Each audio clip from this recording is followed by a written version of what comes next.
Hello and welcome back to Trinetra PCS YouTube channel जहां हम discuss करते हैं कुछ बहुत इंपॉर्टेंट करंट अफेयर्स जो आपके आने वाले एग्जाम्स के पर्सपेक्टिव से बहुत ज़्यादा इंपॉर्टेंट हो जाते हैं। आज का हमारा टॉपिक है India US interim trade deal जो अभी अभी रिसेंटली हुआ है और उससे रिलेटेड बहुत सारी कंट्रोवर्सीज जो हैं वो सामने आ रही हैं। लेकिन आज के वीडियो को शुरू करने से पहले मैं चाहूंगी कि आप सबसे पहले ये वीडियो देखें। अभी बाहर सरकार छिपा के रख रही है, पूरी बातें बता नहीं रही है। आप 140 करोड़ लोगों के प्रधानमंत्री हैं।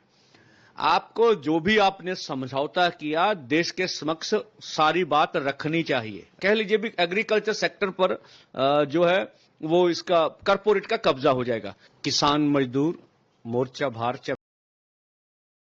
तो जैसा कि आपने देखा कि यहाँ पर जो एक फार्मर लीडर हैं जो कि कह रहे हैं कि India US interim trade deal जो है उससे रिलेटेड बहुत सारी ऐसी बातें हैं जो सरकार यानी गवर्नमेंट हमसे छिपा रही है और जिसको लेकर के ये प्रोटेस्ट जो हैं वो अभी होने वाले हैं। But before getting into the controversy let us understand the basics जो कि इस ट्रेड डील के लिए इम्पॉर्टेंट हो जाते हैं। तो सबसे पहले अगर हम देखें तो इसका अगर हम बैकग्राउंड देखें कि क्यों इस ट्रेड डील को अभी प्रेजेंट में साइन किया गया, तो क्योंकि पिछले कुछ टाइम से खास करके अगर हम देखें तो पास्ट 2025 में इंडिया और यूएस के रिलेशनशिप में काफी उतार चढ़ाव जो है वो हमको देखने को मिले due to Russia, due to Iran, बहुत सारे रीजंस की वजह से टैरिफ डिस्प्यूट्स देखने को मिले, डब्ल्यूटीओ लिटिगेशंस देखने को मिले। यहाँ तक कि यूएस ने हम पर 25% टैरिफ्स, उसके बाद 25% एडिशनल टैरिफ्स भी लगा दिए जो कि लीडेड टू अ 50% टैरिफ्स। और साथ ही साथ हमको आपको ये भी याद होगा कि फेब 2025 में जब हमारे ऑनरेबल प्राइम मिनिस्टर जब यूएस गए थे उस टाइम पे दोनों ही हेड ऑफ द स्टेट्स ने एक समझौता किया था या आप कह सकते हैं कि एक बात कही थी कि मिशन 500 को पूरा करना है। And this mission 500 was related to कि अगले 5 इयर्स में इंडिया और यूएस के बीच का जो ट्रेड है वो $500 बिलियन तक पहुंच जाना चाहिए। लेकिन फिर ये टैरिफ्स लग गए और यूएस की तरफ से भी ऐसे स्टेटमेंट्स आए जिसकी वजह से जो रिलेशनशिप थी वो कहीं ना कहीं डिस्टॉर्ट होती हुई नजर आ रही थी और इंडिया में भी उसका इम्पैक्ट जो है वो हमको देखने को मिल रहा था। फिर चाहे वो आपको इकोनॉमिक इम्पैक्ट देखने को मिले या सोशल इम्पैक्ट देखने को मिले या फिर अगर आप देखेंगे तो एक जियोपॉलिटिकल सिनेरियो भी जो क्रिएट हो रहा था वो काफी मुश्किल था। और ये सिर्फ इंडिया के लिए नहीं बल्कि यूएस के लिए भी थोड़ा सा नुकसानदायक नजर आ रहा था, क्योंकि अगर आपको याद हो तो एक इंटरिम इलेक्शन भी कराने की बात हो रही थी कि मिड टर्म इलेक्शन करा करके वहां के जो प्रेसिडेंट है उनको बदल देना चाहिए। तो ऐसी सिचुएशन में एक फोन कॉल के ऊपर यहाँ हम देखते हैं कि इंडियन प्राइम मिनिस्टर यानी हमारे ऑनरेबल पीएम मिस्टर मोदी और जो यूएस के प्रेसिडेंट हैं डोनाल्ड ट्रंप उनके बीच में यहाँ पर एक इंटरिम ट्रेड डील जो है वो साइन हो गई थी जिसकी शुरुआत फरवरी 2025 में हुई थी। अब ये इंटरिम ट्रेड डील इसलिए है क्योंकि ये एक ट्रांजिशनल पीरियड के लिए है, जब तक एक फॉर्मल डील अनाउंस नहीं हो जाती है, जब तक चीजें जो है वो नॉर्मल नहीं हो जाती हैं दोनों देशों के बीच में, तब तक ये डील जो है वो काम करेगा। यानी कि आगे चल करके इसको रिप्लेस भी किया जाएगा। तो why an interim trade deal, क्योंकि बहुत सारे ऐसी चीजें थी जिसकी वजह से ट्रेड दोनों के बीच में कम हो रहा था और फुल जो कॉम्प्लेक्स एफटीए होता है उसको साइन करने में बहुत ज्यादा समय लगता है, पॉलिटिकली सेंसिटिव भी होता है। तो इन द मीन टाइम इस एफटीए को, इंटरिम ट्रेड डील को हम यूज करके, this is not an FTA, इस इंटरिम ट्रेड डील को यूज करके इसके जो आउटकम्स है उसका फायदा हम उठा सकते हैं।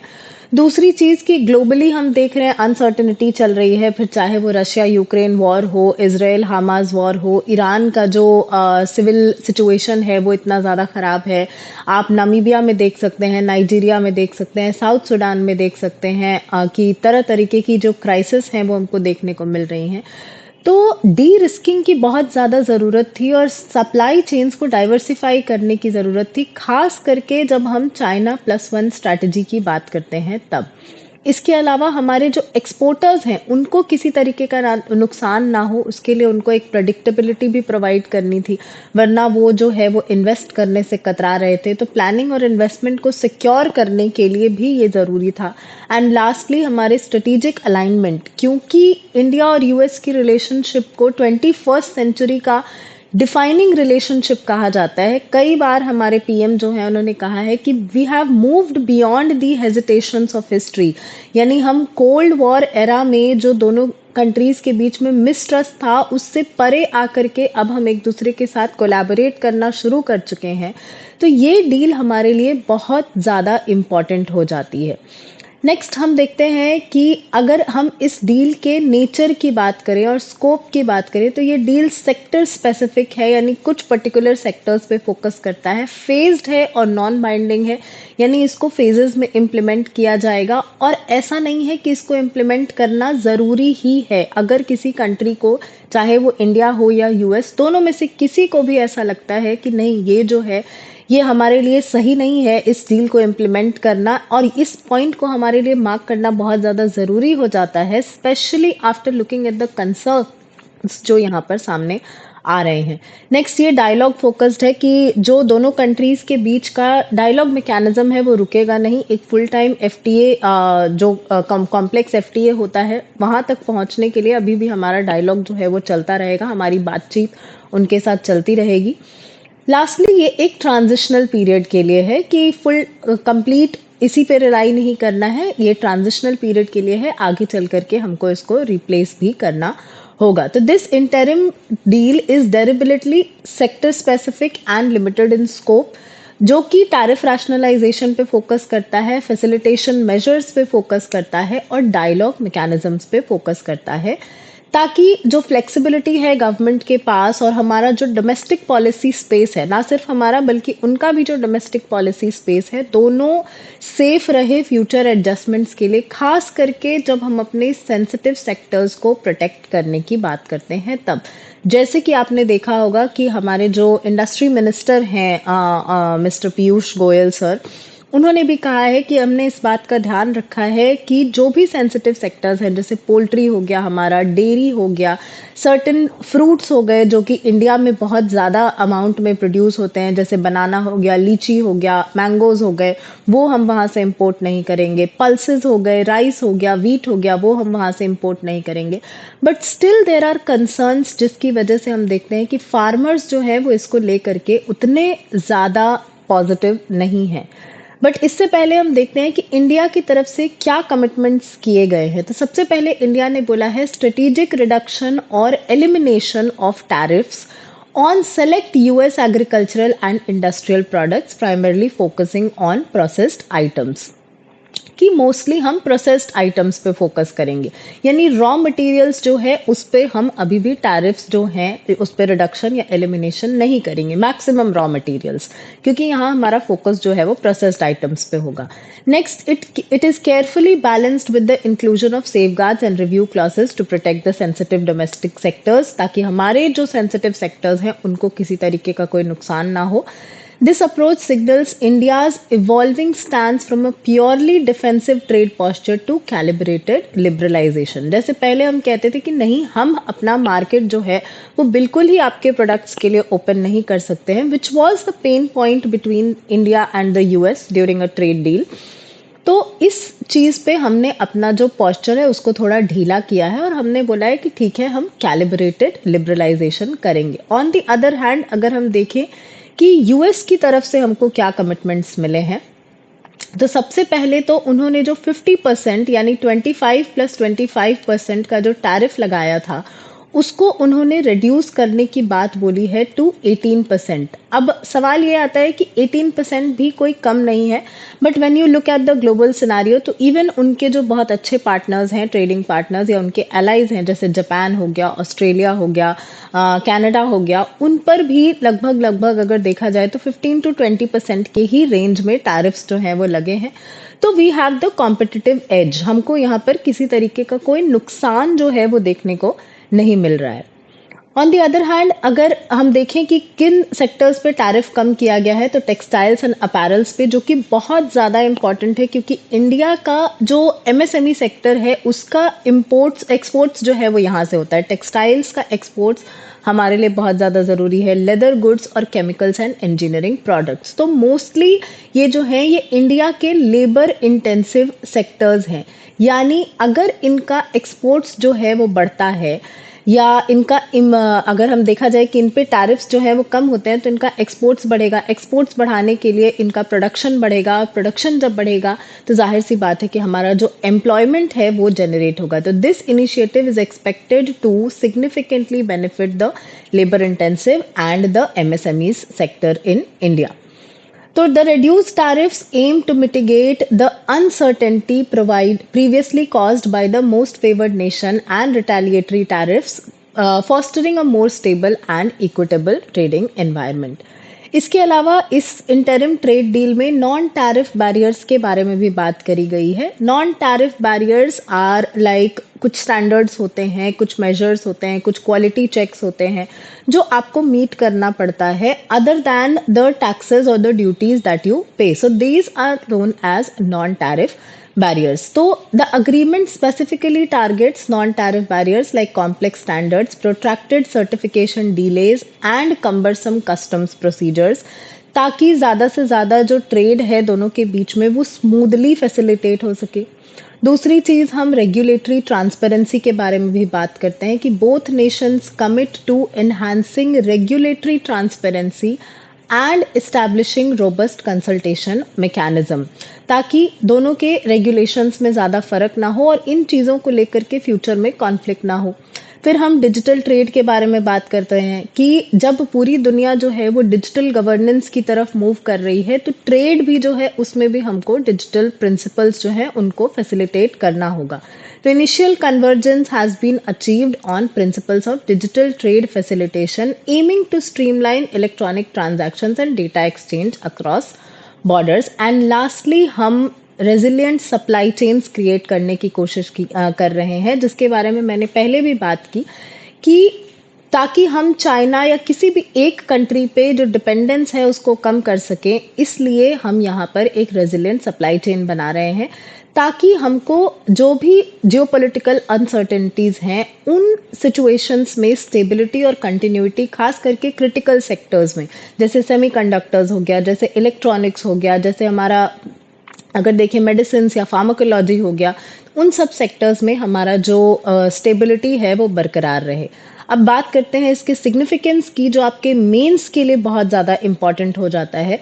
तो ये डील जो है serves as a crucial component that complements broader cooperation between India and the US in key strategic sectors including technology, defence और एनर्जी।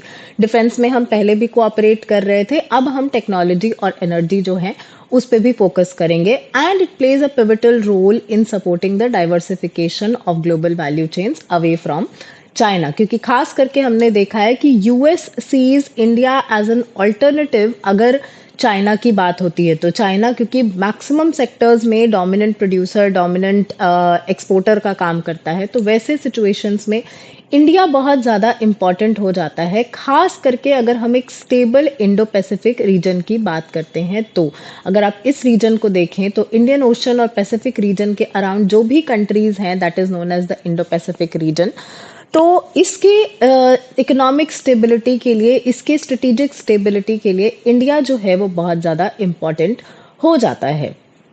लेकिन अगर हम देखें कि इसको लेकर के कंसर्न्स क्या है, जिसकी वजह से ये जो फार्मर्स का प्रोटेस्ट है, जो वीडियो हमने देखा कि फार्मर्स जो है वो कह रहे हैं कि सरकार जो है वो पूरी बात हमसे बता नहीं रही है। And in fact in the recent times US की तरफ से कुछ ऐसे डॉक्यूमेंट्स भी देखने को मिले हैं जिसमें ये दिखता है कि यूएस जो है वो एग्रीकल्चरल प्रोडक्ट्स को इंडिया में इंपोर्ट करने वाला है। And one of the most important products in that includes pulses. क्योंकि इंडिया जो है वो one of the largest producer of pulses है और हम पल्सेस को एक्सपोर्ट भी करते हैं। तो और हमारे जो फार्मर्स हैं वो बेसिकली 3 ही तरीके के क्रॉप्स पे ज़्यादा डिपेंडेंट हैं, राइस, व्हीट और पल्सेस। अब ऐसे सिचुएशंस में अगर हम बाहर से पल्सेस लेकर के आ रहे हैं, तो हमारा जो डोमेस्टिक प्रोड्यूसर है वो कहीं न कहीं यहाँ पर उनको नुकसान हो सकता है, स्पेशली अगर हमको चीप प्राइसेस पे यूएस से पल्सेस मिलेंगे तो। So significant concerns have been raised by farmer groups in India regarding the potential impact of increased US agricultural imports. And agriculture has always been a sensitive sector in for India in trade deals. आपको याद होगा कि even जब हमने New Zealand के साथ FTA sign किया था तो उसमें भी हमने एग्रीकल्चर को, डेयरी को, इन सबको एक्सक्लूड किया था।